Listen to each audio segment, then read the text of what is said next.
Hi, this is Mike Goldthwait. This is my beautiful audience, and this will be my persuasive speech. Back when I was about 8 years old, I had a conversation with my mom that really stuck with me. I'd been at school that day where we'd been talking about slavery and the Civil War in the United States. And when I got home that afternoon, I asked my mom a question that I thought was a simple one. I asked her, how could anyone have ever believed that slavery was okay, that it was actually the right thing? And she answered as well as she could to an 8-year-old. But there really is no simple answer to that question.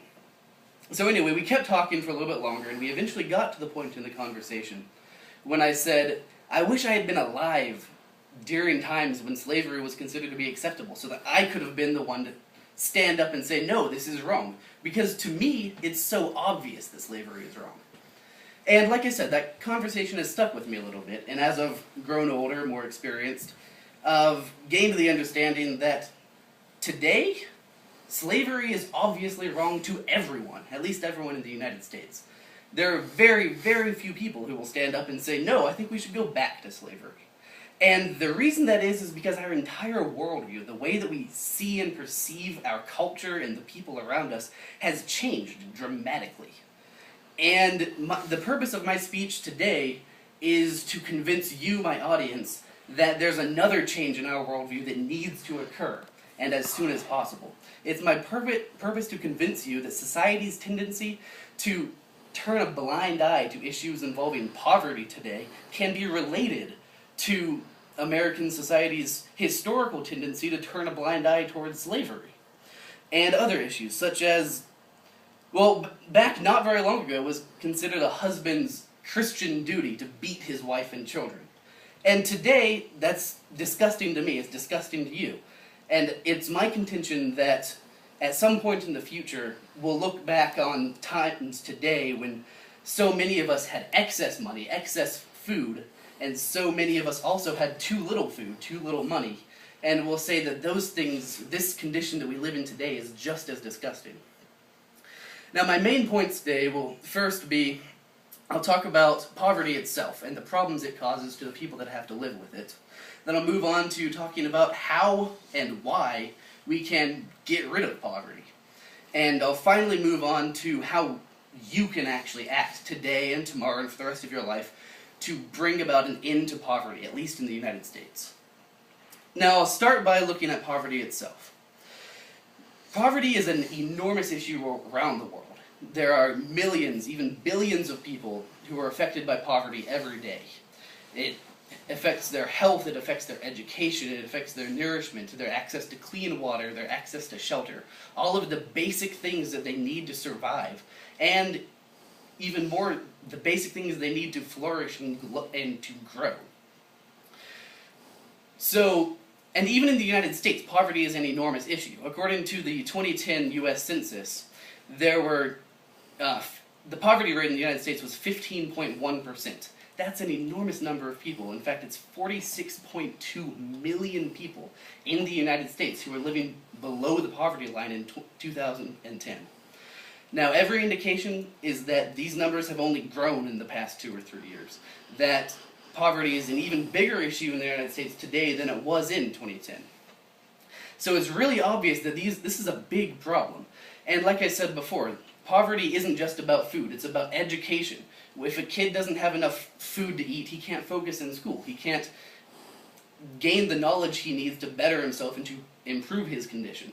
It really affects his ability to achieve the American dream, that when he grows up and has children of his own, he'll be able to provide for them better than his parents could provide for himself. Because he can't improve himself, because he doesn't have the food to go to school and stay focused. And then it also affects the ability of these people to access adequate health care. They can't get medicines that they need to treat whatever diseases or issues they may have with their health. They can't always find a doctor that will that'll help bandage an injury or wrap a broken bone or anything that they need. So these are really enormous issues in the United States. Now, this speech will focus primarily on poverty in the United States because the issue is actually surprisingly black and white here. You may be asking yourselves why I say that this is really a simpler issue than it may at first seem. And the answer is that we already have the means necessary to end poverty in the United States. It shouldn't be a moral issue, because we don't have to, it really won't take that much change to our economy. It won't take that much of development in a scientific or economic way. We just have to redistribute the food and the other resources that we already have. According to an article written by Jonathan Bloom in 2007, we actually produce about twice as much food in the United States as we consume. That's a staggering number. That means that we could feed everybody living in the United States with more than enough food and still have excess to ship overseas to fuel our economy. Now, the question after that is, what if poverty is so easy to end? If we already have the means to end it, why haven't we already ended it? And the answer to that question is that ending poverty in the United States will take real and drastic social change. We have to convince ourselves and believe and act on the belief that it's not okay for us to have too much when others have too little. And convincing ourselves and the people around us of this simple belief is not an easy task. As John Rawls said in his A Theory of Justice, he wrote that the best way to judge a society is by its treatment of its least fortunate members. And it's for that basic reason that we do need to act to end poverty in the United States and around the world when we have the resources to do so. Right now, the least fortunate members of this society are not well treated. They don't have the food, or the shelter, the healthcare, the water that they need to actually survive and flourish. So now, what can you actually do to help solve the problem? And there's no simple answer to that question, just like there was no simple answer for my mom to give me to my question when I was 8 years old. But there are some things that you can do to help us start moving in the right direction. The first is the simplest, is to donate your time and money. There are an abundance of charities and other organizations that you can donate your time or money to that will help end poverty in the United States. You can go to a soup kitchen. You can help feed people that need food. You can donate money or food to food kitchens. You can join an organization like Habitat for Humanity, where you'll actually be helping to build shelters for people that need them.